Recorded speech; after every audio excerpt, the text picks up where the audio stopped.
Boa noite a todos e a todas. Bem-vindos à Cabala da Saúde Mental. Hoje a gente vai ver que assim como uma pessoa ela pode estar saudável ou doente fisicamente, mentalmente e espiritualmente também existe esse conceito. E é isso que eu quero analisar hoje com vocês. Se a gente analisa nossa vida, independente da situação de cada um aqui presente ou não presente, quem já percebeu aqui que a vida é uma bagunça? Vocês concordam? A Fê concorda, pelo menos. A Camila concorda. Estou vendo vários que concordam comigo. Já é um bom sinal. O que eu quero dizer quando eu falo que a vida é uma bagunça? Quem tenta olhar para a vida muito certinho, em algum momento acaba se dando mal. Porque ele percebe que, vamos começar pelo macrocosmo, quando você analisa o mundo lá fora, as coisas parecem não seguir uma regra muito certinha, muito lógica, muito quadrada. Vocês concordam comigo? Quem aqui já teve alguma experiência que planejou, tudo bonitinho, preparou, conversou, pesquisou, analisou e no final deu tudo errado? Já aconteceu? Alguma vez? Isso é contra a lógica, você concorda? E por outro lado, tem gente que de repente dá uma sorte e dá tudo certo.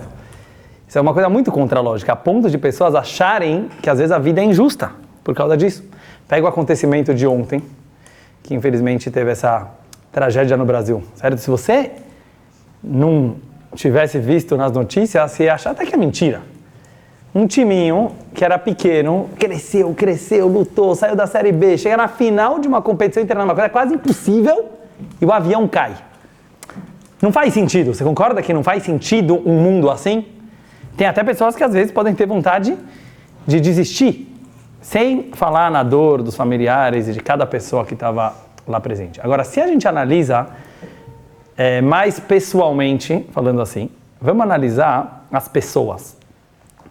Pega pessoas próximas tuas, da tua família, por exemplo, pessoas que você, digamos assim, conhece bem, ou acha que conhece bem. Vocês já perceberam que quanto mais a gente conhece alguém, menos parece que a gente conhece? Quem já percebeu isso aqui? É muito mais fácil você achar que você conhece alguém que você não conhece bem. Quando você começa a conhecer bem, começa a surgir questões, tipo assim, mas como assim? Eu achava que ele era super gente boa. Como pode ser que essa pessoa está agindo dessa forma? Às vezes até com familiares. Até alguém da tua família, que você tem certeza que te ama, às vezes faz coisas que parece que te odeia. Verdade ou não? Quem já tem experiências assim na vida? E vice-versa. Às vezes uma pessoa que a gente não espera nada, sabe? Tipo uma pessoa que você já botou na tua lista negra, de repente vai lá e te faz uma bondade. De repente vai lá e te mostra um sorriso, algo que você não esperava. Então, os relacionamentos entre as pessoas são tão difíceis porque a gente tenta enquadrar todo mundo, a natureza humana, em vilão e herói, certo? Esse aqui está na minha lista branca, esse aqui está na minha lista negra. Vai mudando, né? Na vida. Pega a tua história na escola, principalmente as meninas devem saber. Certo? Quantas já passaram pela tua lista negra ou pela tua... E vai mudando. Quer dizer, aquele ano que não era das tuas melhores amigas, ano que vem virou das tuas melhores, então virou uma santa. Ou seja, as pessoas são muito confusas. Só que o pior ainda é quando a gente percebe isso em nós mesmos. Porque nos outros ainda vai. Você fala, ih, aquele cara é muito confuso. E quando você é sincero, porque eu acho que todo mundo que for sincero consigo mesmo vai perceber que você é um grande mexique, né? Só que tem pessoas que têm medo de descobrir isso e tem aqueles que já descobriram. Por que eu digo isso? Tem um dia que você está com humor aqui, lá em cima, certo? Outro dia teu humor está lá embaixo. Você acabou de fazer uma decisão, por exemplo, na tua vida, agora vai ser tudo diferente, etc, etc. Aí você acorda amanhã de manhã sem a mínima vontade de fazer tudo aquilo que você tinha decidido no momento de inspiração. O que aconteceu? Você é uma montanha-russa? Quantos humores, e quando eu falo dias diferentes, isso eu ainda estou julgando positivamente, quantas vezes no mesmo dia a gente muda de ideia, a gente muda de vontade, a gente muda de sentimentos. Então a pessoa ela pode chegar a se questionar, quem sou eu? E mais uma vez eu falo, eu acho que quanto mais você se conhece, mais confuso você fica. Certo? Uma criança não é tão confusa. Ele acha que ele é bonzinho, deixa ele crescer um pouco que ele vai descobrir que ele tem outros lados também. Mas é muito louco isso. Quer dizer, quanto mais eu conheço a vida, quanto mais eu me aprofundo sobre as pessoas, quanto mais eu me conheço, mais complexo eu fico. Isso tudo leva, talvez, a todos os dilemas que a gente tem no nosso dia a dia. Eu não estou falando uma coisa só para filosofar com vocês. Eu acho que isso aqui é uma coisa muito prática, independente quão religioso você é, independente nível social, independente background, qual foi a tua vida, todo mundo chega a ter um monte de dúvidas no dia por causa de toda essa confusão. Ninguém consegue praticamente ter certeza de nada. Agora, muitas vezes, por causa dessa confusão, a gente acaba buscando a resposta mais fácil, a solução mais fácil. O que eu queria ver hoje com vocês é que normalmente a resposta mais fácil não é a resposta mais simples. As pessoas confundem facilidade com simplicidade. A gente acha que o caminho mais fácil é provavelmente o caminho mais simples. Então hoje eu queria ver com vocês que talvez o caminho mais simples, de acordo com o judaísmo, principalmente com a Kabbalah e a Hassidut, ele não é normalmente o caminho mais fácil, mas também não o mais difícil. Tem pessoas que fazem o contrário, certo? Que acham que só ralar que funciona, tem que trabalhar muito, e também o cara se ferra. Quer dizer, não é, também às vezes é uma fuga querer sofrer. Eu não vou entrar nisso aqui hoje, mas o caminho mais simples, ele não tem nada a ver com fácil ou difícil. Ele simplesmente é mais simples. Deixa eu trazer um exemplo para vocês que vai ajudar a entender isso. Uma pessoa vai dar um mergulho no mar. Todo mundo aqui já foi na praia, você vai dar um mergulho no mar e de repente vem aquela onda que você não estava esperando. Sabe, Jurex, já foi surfar uma vez? Já comi muita areia. Então, é difícil, certo? É difícil. Pelo menos ele é sincero. O cara chega lá e vem aquela onda que por mais que você estava afim de nadar, tá dando medo. Tem 3 reações que uma pessoa pode ter a essa situação. Uma é, que vamos dizer que ele não tem muita experiência, ele vai ficar lá parado, certo? E vai enfrentar a onda de frente. E se a onda for muito pesada, ela vai derrubar o cara, vai levar ele vai comer muita areia. Se ele já sabe, tem um pouquinho de experiência, ele já foi com algum familiar no mar que já ensinou ele vai mergulhar, certo? Ele vai aprender que se você mergulha na hora que a onda está vindo, por maior que seja a onda, mas se for muito grande você vai ter que mergulhar mais lá no fundo para não pegar, né, aquela correnteza da onda.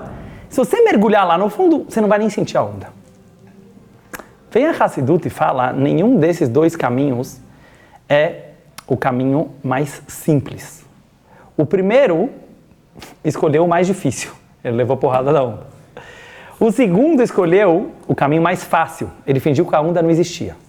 O terceiro é aquele que aprendeu a surfar, que inventou o surf. Aliás, agora estou me lembrando, só um parênteses, que uma vez, eu nunca imaginei isso, mas eu estava estudando um discurso do Rebbe, no qual ele estava contando uma história de 250 anos atrás, uma história de um Rebbe, do filho do Alter Rebbe, que teve um sonho, e o sonho dele era justamente que o mestre dele ia num rio, que o rio tinha muitas ondas, e o mestre colocou uma madeira e subiu em cima da madeira, e em cima da madeira ele conseguiu flutuar nas ondas, e aí eu descobri que até o surf foi inventado pelo Hassidismo, mas eu não vou entrar nisso aqui, mas faz muito sentido com o que eu vou falar agora, porque, não sei se surf já existia antes, talvez, de 250 anos atrás, eu não sei a história do surf, mas por que eu estou trazendo para vocês essa ideia? Porque a Hassidut fala, aproveita o problema. Você não bate de cara com ele, mas você também não foge dele. Nem o caminho mais difícil, nem o caminho mais fácil. O caminho mais simples é a criatividade que a pessoa consegue ter para usar o problema a favor dele. Isso é o surfista, certo? Ele fala, tem uma onda? Vamos surfar a onda, eu vou ficar mais alto ainda através da onda. Saúde! Para entender como isso funciona na nossa vida, eu queria, presta atenção, eu queria tentar analisar agora com vocês, não através só de uma parábola, peço atenção, por favor, não através de uma parábola, mas sim através de um exemplo real. Quando você se analisa, você começa a perceber, Jurek, chega, tem coisas na vida que elas são contraditórias por essência. Por exemplo, todo mundo aqui tem uma cabeça, certo? Como que a cabeça funciona? O intelecto ele funciona de uma forma fria, objetiva, calculista, metódica, mas principalmente muito esclarecida. A mente, ela quer esclarecer as coisas. O coração da pessoa, que seriam as emoções, é justo o contrário. Como é uma pessoa muito sentimental, muito emocional? Confusa, quente, temperamental, totalmente subjetiva, não importa o que a realidade é, importa como ela está sentindo a realidade. Esses dois mundos que eu estou falando agora existem dentro de cada pessoa. Então, todos os livros de autoajuda e psicologia que vocês vão encontrar tentando achar um equilíbrio entre esses dois lados do ser humano é porque realmente cada pessoa é um grande problema. Os computadores não têm esse problema, porque eles não têm emoções. Eles só são... Imagina que se você só tivesse intelecto, você seria exatamente igual um computador. Se você só tivesse emoções, você seria exatamente igual um animalzinho. Mas Deus resolveu fazer uma mistura, entendeu? De um computador com um animal. Mas isso é muito complicado. A maioria das dúvidas que a gente tem no dia a dia, não vou entrar nisso aqui agora, elas estão envolvendo esses dois lados. Depois você tem outros lados também. Você tem teu lado espiritual, você tem teu lado transcendental, você tem teu lado prático, tem pessoas que não querem nem ser intelectuais, nem sentimentais, elas só querem agir. Como você pega esse cholent, sabe o que é um cholent? A famosa feijoada judaica, chulent. Que você pega lá, joga um monte de comida dentro, certo? E sai a feijoada. Como fazer com a feijoada que é o ser humano? Como fazer com a feijoada que é o ser humano? Todos esses livros que tentam achar um equilíbrio entre isso tudo, eu não quero entrar agora nas fórmulas e nos métodos que podem levar a isso. Qual é o problema deles? Porque eles já partem do princípio que o problema existe. Eu quero dizer o seguinte, por mais pontes que você vai tentar construir entre razão e emoção, sempre vai continuar contraditório. Por quê? Porque eles são contraditórios. Por natureza, por características, como a gente explicou até agora. A não ser que você vai se fazer uma pergunta que a ciência não pode fazer, que a psicologia não pode fazer, que nenhuma filosofia pode fazer. Qual é a pergunta? Se você se perguntar por que Deus fez a gente assim, isso eu quero trazer hoje para vocês. A novidade do judaísmo sobre psicologia e filosofia, apesar que eu gosto de trazer isso muito nas aulas, a gente precisa entender que o judaísmo tem um ingrediente, digamos assim, uma alma, que você nunca vai encontrar nessas outras sabedorias. Não porque elas são fracas, porque por essência não é para isso que elas servem. Uma vez eu vi um ditado do Rebbe, que o Rebbe falou o seguinte: qual que é a diferença entre toda a sabedoria humana e a Torá? Ele falou, toda a sabedoria humana, por mais inteligente e profunda que ela seja, ela nasceu da experiência humana. Ela nasceu da experiência humana. Senão não é ciência, senão não é psicologia. Tem que ser uma pesquisa, tem que ter um estudo, tem que ter uma análise. As leis da Torá, elas criaram a vida. Elas não foram criadas pela vida, mas elas criaram a vida. Ou seja, se você conseguir questionar o porquê a coisa foi feita assim a priori, aí você vai conseguir perceber que o problema nem começa. E é isso que eu queria tentar trazer hoje. Vamos tentar perceber e entender por que Hashem fez a gente assim. Ele não podia fazer o ser humano mais simples? Ele não podia fazer a nossa vida mais fácil? Ele não podia fazer o mundo menos confuso? Então uma pessoa que ela não tem fé em Deus, ela fala isso aqui é uma grande bagunça. Mas uma pessoa que tem fé em Deus fala, o caos é proposital. Hashem fez a bagunça porque ele queria fazer a bagunça. Hashem fez os seres humanos confusos, porque ele queria fazer um ser humano misturado de intelecto com emoções, misturado de bom e mal. Então, para entender isso, eu queria trazer primeiro duas informações da Torá que vão nos ajudar a entender isso. Em primeiro lugar, logo no comecinho de tudo, teve o pecado original. A gente sabe, o pecado de Adão e Eva, a gente já mencionou ele aqui algumas vezes. O que a Kabbalah fala sobre esse pecado? Uma coisa muitíssimo interessante. Independente agora do processo, como ele aconteceu, mas diz a Kabbalah que no momento que Adão e Eva comeram o fruto proibido, o bem e o mal se misturaram. Ao ponto que não existe bem sem mal e não existe mal sem bem.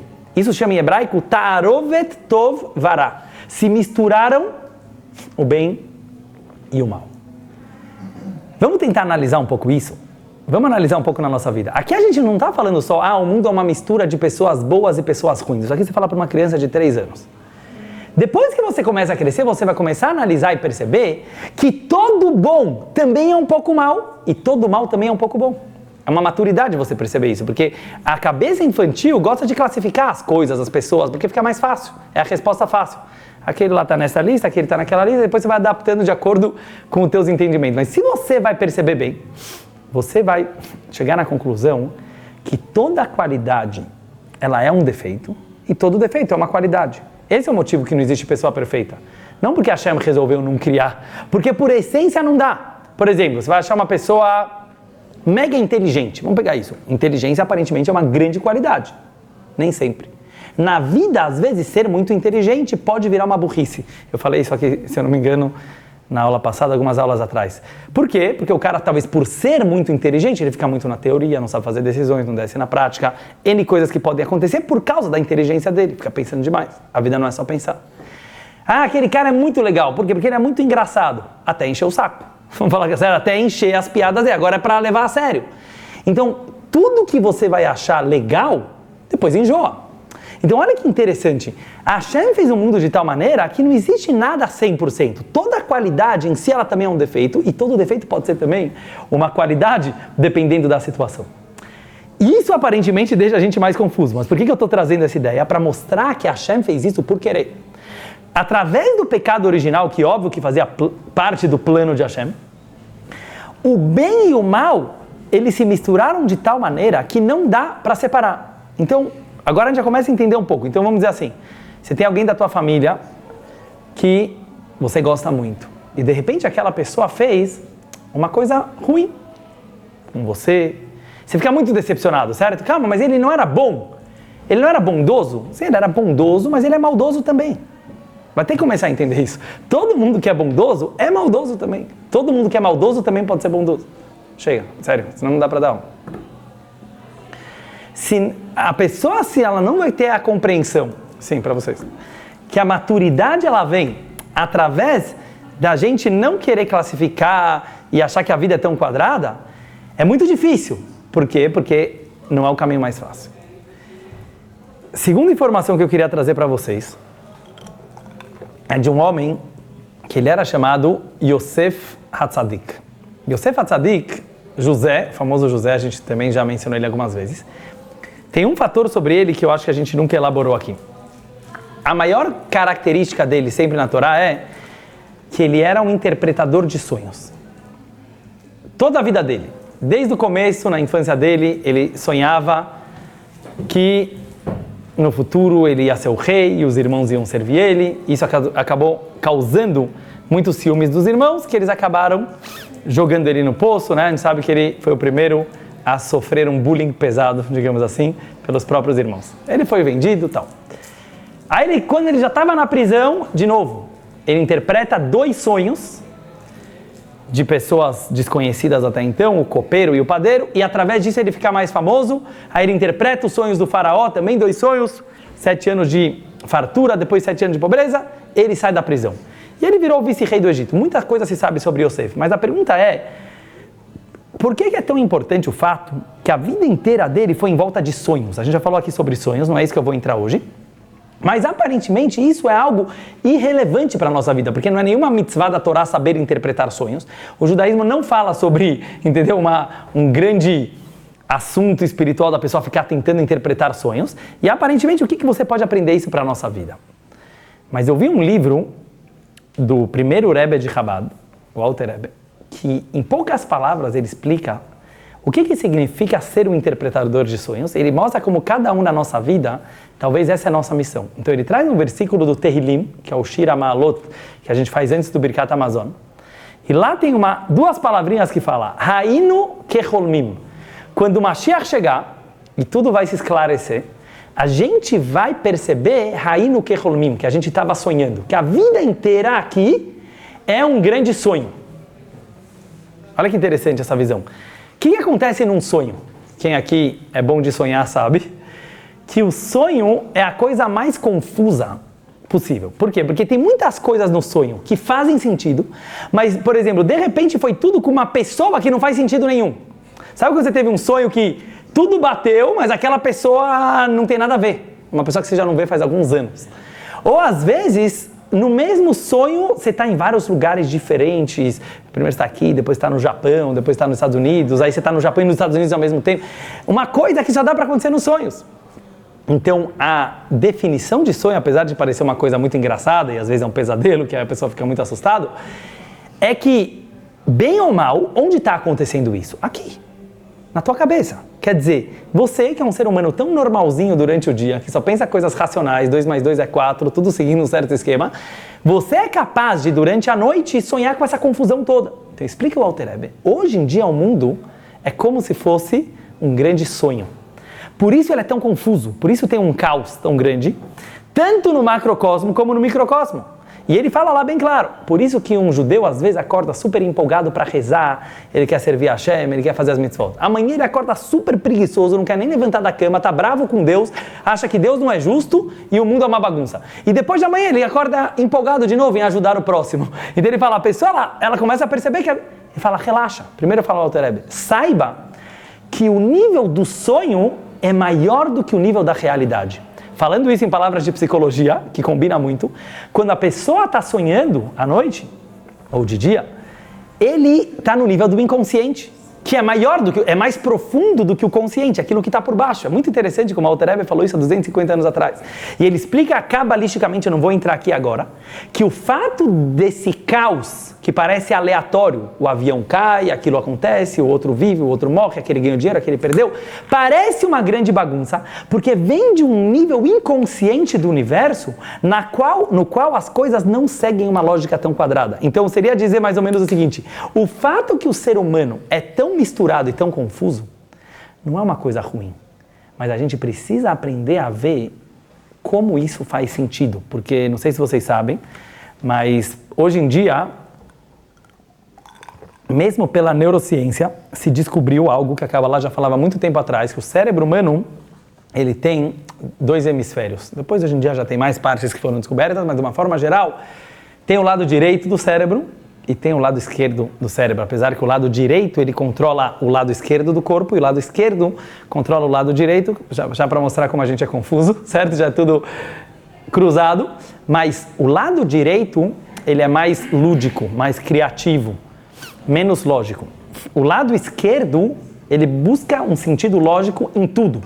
É muito interessante, isso aqui hoje é comprovado pela neurociência, a Kabbalah fala a mesma coisa sobre Chokhmah, que está do lado direito, Binah, que está do lado esquerdo, combina totalmente. Qual que é a ideia? Que você é uma mistura desses dois lados. O teu lado direito não está nem aí se acontece uma coisa sem sentido, uma coisa mais transcendental, ele curte. Mas o teu lado esquerdo não consegue aceitar, porque ele sempre pergunta qual é a lógica disso. Por que Deus está fazendo isso? Por que aquela pessoa está fazendo... Ele não consegue aceitar que as pessoas são contraditórias e paradoxais e as coisas da vida também. E, então quer dizer que faz parte, que a gente precisa fazer as pazes entre o lado direito com o lado esquerdo.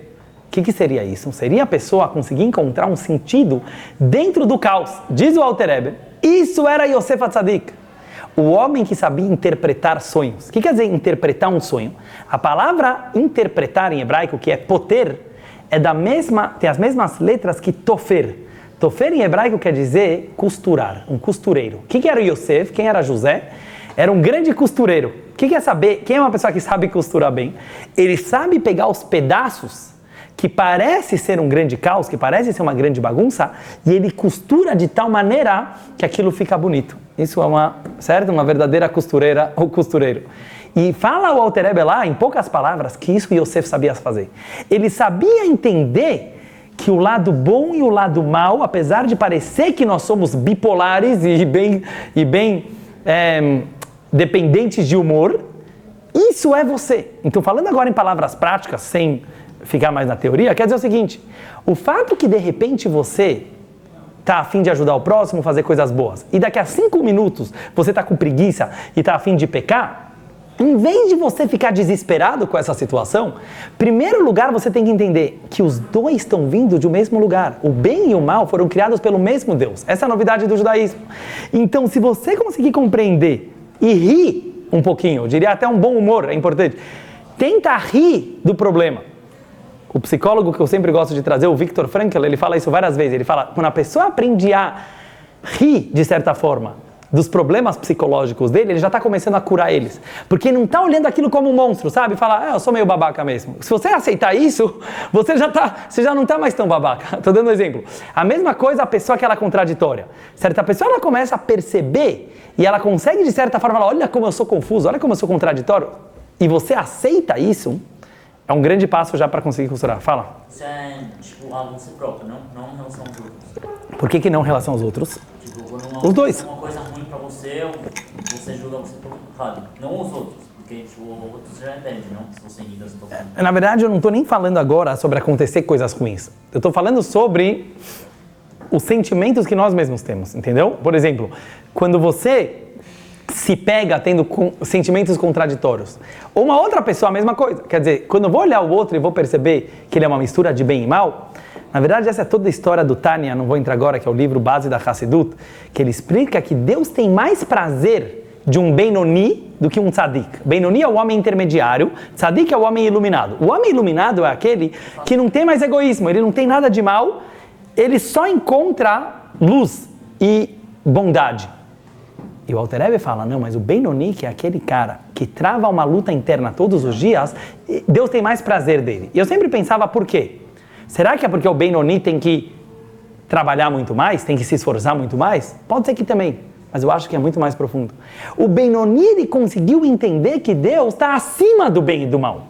Quando você tem mal dentro de você, e apesar disso você escolhe o bem, presta atenção no que eu estou falando agora. Ninguém mandou você ser bonzinho. Não existe uma mitzvah na Torá, seja bonzinho. Talvez outras religiões.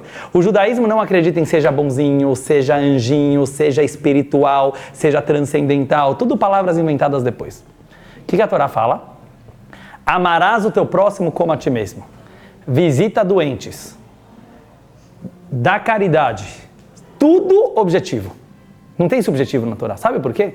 Porque a graça, o judaísmo não acredita que não tem nenhum sistema político, sistema educacional, sistema psicológico que de repente vai fazer o ser humano virar bonzinho. Não, porque se Deus quisesse isso, ele já tinha feito isso.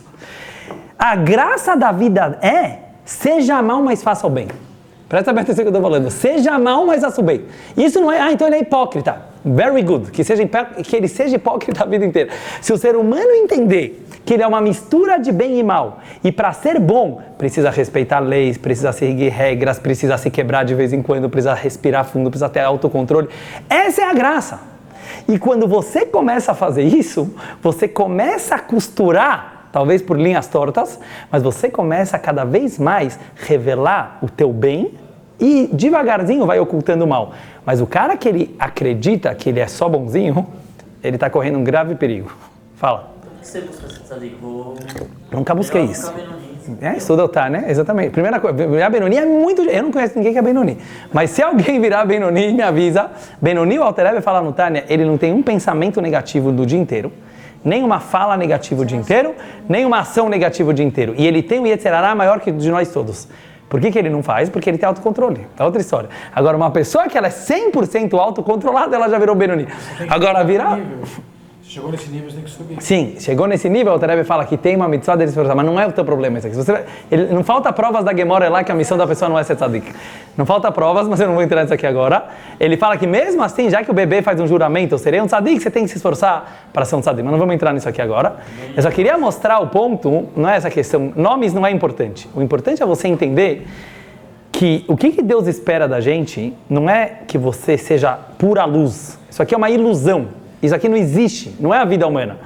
O que Deus espera da gente é que você entenda que dá para trazer luz mesmo na escuridão, mesmo na tua escuridão, também dá para trazer luz. Voltando para o tema, sim, que a gente deu uma desviadinha. Imagina, a gente consegue trazer isso aqui só para resolver o que eu estava falando no começo. Qual seria o surf? Sério, qual seria o método que é você não dar de frente com o problema, não fugir do problema, mas saber surfar no problema? Em outras palavras, o fato que a gente é tão confuso, lembra que eu falei? O judaísmo faz uma pergunta: por que será que Deus fez a gente assim? E a resposta aqui seria, talvez falando em palavras mais que faça sentido pra gente, entender que você não é nem tuas emoções, nem tua lógica, nem tuas ações, nem tua espiritualidade, nem tua alma, nem teu corpo. Você é uma mistura disso tudo e nada disso ao mesmo tempo. Em outras palavras, você é você. Isso que é tão difícil das pessoas entenderem. Parece que eu estou viajando demais. Mas se você perceber, nunca vai ter saúde mental. Você nunca vai ser uma pessoa saudável quando você resolver idolatrar uma dessas tuas partes. Então, quando a Torá repete milhares de vezes, não faça idolatria, não faça idolatria. Você acha que a Torá só estava querendo dizer, não fica se ajoelhando para o sol, para as estrelas e para a estátua da esquina? Precisa repetir 1000 vezes isso aqui? É fácil de entender que a estátua não é Deus. É fácil de entender que sol não é Deus. Será que... Então, quando a gente capta a essência da Torá, a gente percebe que a maior mensagem do judaísmo é não idolatrar nada. Mas às vezes as pessoas acham que isso é só exterior. Não idolatrar um time de futebol, não idolatrar o dinheiro, não idolatrar a academia. Não, é muito mais profundo. Você não pode idolatrar nenhum lado teu. Porque se você idolatra e se prende nele, você perde ele próprio. Deixa eu tentar mostrar isso aqui em alguns exemplos. Uma pessoa que ela é muito sentimental. É bom ser sentimental? Vou falar muitas vezes sim. Por quê? Teoricamente, alguém sentimental é uma pessoa sensível. É aquele que sente a dor do próximo, que sente a alegria do próximo, ele consegue sentir que ele não está aqui sozinho no mundo. Very good! O que acontece com muitas pessoas sentimentais? Vamos ver se vocês vão concordar comigo. Não só sofre. Acha que sofre? Não, se sofre faz parte da vida. Não é esse o problema. Normalmente uma pessoa muito sentimental, ela também é muito temperamental. E ela começa, por causa do sentimentalismo dela, ser muito egoísta. Eu não sei se vocês já perceberam. Por exemplo, uma pessoa que ela é puro sentimentos, eu já vi muitas vezes esse discurso. Mas eu me entreguei tanto para aquela pessoa, me dediquei tanto e ele me trata assim. E como pode ser... O que está acontecendo aqui? Isso não é sentimental puro. Isso significa que essa pessoa, ela idolatrou os sentimentos dela. Ela acha, mas eu amei tanto ele, como que ele não está me amando de volta? E quem falou que é assim que se cobra sentimentos? Existe reciprocidade? Sim, nunca quando você cobra. Eu não vou entrar nisso aqui agora. Mas uma pessoa que ela tem esse tipo de visão, o que ela fez? Ela pegou o egoísmo do sentimental. A mesma coisa com o intelecto. Eu conheço pessoas que falam, não, eu sou uma pessoa muito intelectual. Parabéns, você é muito inteligente? Parabéns. Agora, quando o cara começa a achar que ele é pura inteligência, ele vira burro. Por que ele vira burro? Porque ele esquece que os seres humanos são feitos também de emoções, que se você ficar muito na teoria, você não traz nada na prática, e etc, etc, etc. Então, olha que interessante. O cara que idolatra a intelectualidade, ele vira um burro. Eu tenho N exemplos que daria para trazer disso, que pessoas que eram inteligentíssimas na faculdade tiveram sucesso nenhum na carreira, nos business. Mas como? Você era tão inteligente, por que você não conseguiu aplicar aquilo lá? Porque você não entendia do mundo na prática. Então, tua inteligência não levou a nada. Estou trazendo um exemplo. Pessoas super práticas. É bom? Sim, mas se ele idolatra a praticidade, ele vai ser tão prático, tão prático, tão prático, ele vai atropelar tudo, todo mundo, a sua própria vida. Era melhor ter ficado, às vezes, sentado em casa esperando que a vida ia andar melhor. Tem N exemplos que você pode perceber que quem é um ser humano saudável? Aquele que tem uma mistura de tudo. Agora, a grande questão é como achar esse equilíbrio? Que é a grande pergunta desde o começo da aula. Como equilibrar assuntos tão contraditórios dentro da própria pessoa? E talvez a resposta é, e com isso eu quero concluir, que não é através de você tentar buscar esse equilíbrio. Eu acho que essa é a resposta judaica. Tem 1000 métodos do mundo, autoajuda, etc., para você achar esse equilíbrio. Não, o judaísmo fala uma coisa mais profunda. Se você entender que tem algo por trás disso tudo, que existe uma essência, que é o eu, que ele é a essência do meu intelecto e a essência das minhas emoções e a essência das minhas ações e a essência da minha espiritualidade é a mesma, porque eu não sou um conjunto de peças, eu sou uma coisa só. Automaticamente as coisas começam a andar bem. Trazendo um exemplo bem simples isso do corpo humano. Quando você percebe que não está saudável, fisicamente falando, quando uma pessoa ela começa a perceber que tem alguma coisa errada no corpo dele. Você vai me falar quando ele está sentindo uma dor? Talvez. Mas eu vou te falar antes ainda de dor. Sabe quando você começa a sentir um órgão mais do que os outros? Por exemplo, uma pessoa começa a sentir de repente, vamos dizer que você está aqui no meio da aula, você começa a sentir o dedo do pé. Não é dor. Você simplesmente está sentindo o dedo do pé. Te garanto que tem alguma coisa errada. Tem alguma coisa errada. Porque uma pessoa saudável, olha que interessante esse exemplo, ela não sente partes. Minha cabeça está pesada. Sabe quando a cabeça começa a sentir a cabeça? Não está doendo, ainda não virou ainda dor de cabeça, daqui a pouco vai virar. Agora ela só está assim. Por que você está sentindo? Porque sentir, olha que louco que é isso. Quando você sente, já é um sinal que alguma coisa está errada. E qual é o motivo que uma pessoa está sentindo de repente o dedão do pé? Ou porque realmente alguém pisou no pé dele, ou porque ficou muito tempo na mesma posição, então está formigando, pode ser mil coisas. Às vezes até psicológico. Tem pessoas que às vezes acham que tem algum problema, mas na verdade não tem nenhum problema, mas psicologicamente. Agora olha que interessante que a Hassidut fala. A mesma coisa na vida espiritual. Quando você começa a se sentir alguma coisa, você não tem que se sentir nada, é muito louco isso, mas você não tem que se achar o sentimental. Eu sou o sentimental, eu choro em todos os casamentos, mas parabéns. Mas se você começa a se achar o sentimental, não tem problema de ser sentimental. O problema é se achar o sentimental. Vocês entenderam o que eu estou falando? Se achar o religioso. Se achar, aí você está com um problema.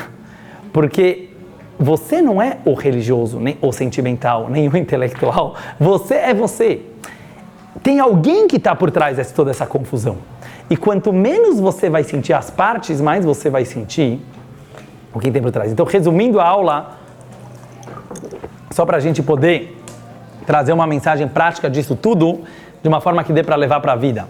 Quando a gente analisa toda essa confusão do mundo, toda essa confusão da vida, das pessoas e de nós mesmos, o maior segredo, em primeiro lugar, é aceitar que nós somos assim, nós fomos fabricados assim propositalmente, então não adianta culpar ninguém, nem teu pai, nem tua mãe, nem as escolas, nem a educação, nem a política do Brasil. Tudo isso aí foi alguém que criou. Lógico que a gente tenta melhorar, mas não existe sistema perfeito desde Adão e Eva. Os pecados são os mesmos, pode analisar, os pecados da Torá, de 5.000 anos até agora, acho que não foi inventado nenhum pecado novo. Já perceberam isso? Já inventaram muita coisa, a tecnologia mudou, o mundo mudou, as pessoas... Tudo. Pecado, acho que tem uma lista de 10 aí, é tudo igual, entendeu? Matar, roubar, trair, mentir, enganar, são os mesmos. Antigamente não tinha tecnologia, hoje em dia você pode fazer por WhatsApp. Mas eu quero mostrar assim, que o mundo é mais ou menos o mesmo, e os dilemas são os mesmos, e os testes são os mesmos, com ferramentas diferentes para a gente aprender a lidar. Então, óbvio que tem que melhorar cada vez mais. Só que a perfeição, talvez, ela está na imperfeição. Então, a gente perceber que a graça da vida é se aceitar com os próprios defeitos. É aceitar os outros com próprios defeitos. E é aceitar a vida, que quando acontece uma coisa totalmente inimaginável, uma coisa que a gente não esperava, e a gente perceber que é desse atrito que sai o fogo. E é com isso que eu queria terminar. Como que é possível fisicamente você tirar fogo? Só do atrito. Antigamente se fazia isso com 2 pedras, certo? Depois com fósforo, pode ser um isqueiro, mas toda a energia, ela é gerada através de um atrito. E a sinergia também. Então eu queria que a gente meditasse nisso na nossa vida, que apesar que ninguém gosta de atrito, o atrito precisa ser gostoso. Vamos falar assim, a gente começar a mudar nosso enfoque na vida. Então, em vez de fugir dos atritos, isso a Hassidut fala sobre as nossas 2 almas. Por que Deus criou a pessoa com uma alma divina e uma alma animal? Elas são contraditórias, é o bem e o mal. Porque é do atrito entre o bem e o mal que gera a energia. Então Deus não quer santinho, Deus não quer você. Não, é nos teus dilemas, é naquela hora que você está se espremendo por dentro, naquela hora que você fala, mas é Deus que manda na vida ou sou eu que mando na vida? Um dos dilemas morais que tem, certo? Do livre-arbítrio. Ou a pessoa ela começa a pensar, sigo minha cabeça ou sigo meu coração? Ou a pessoa fala, sigo o que meus pais estão falando ou viro totalmente independente? Não foge do problema, nem abaixa na onda, nem encara a onda, mas percebe que da mistura dessas... Fica no dilema, digamos assim. Percebe que desse dilema vai sair um fogo entre o bem e o mal, entre as questões espirituais, as questões emocionais, e é aí que você percebe quem a pessoa é, e é isso que gera amor entre as pessoas. Você não ama teus pais, ou tua família, ou qualquer pessoa, porque você achou ele perfeito. Não vou entrar tanto nisso agora, mas a perfeição, ela não gera amor, ela gera idolatra, você pode ter medo de alguém perfeito, você pode se distanciar às vezes de alguém perfeito, porque você não é perfeito, então a gente teria medo de alguém perfeito. O que gera amor é a gente falar, uau, ele tem defeitos como eu, ele é tão humano quanto eu, e ele se esforçou para fazer uma coisa boa. Ele se quebrou para fazer uma coisa boa. E nessa quebrada gera energia e gera também a sinergia, que é o amor entre as pessoas. Shkoyach a todos. Hazak Baruch.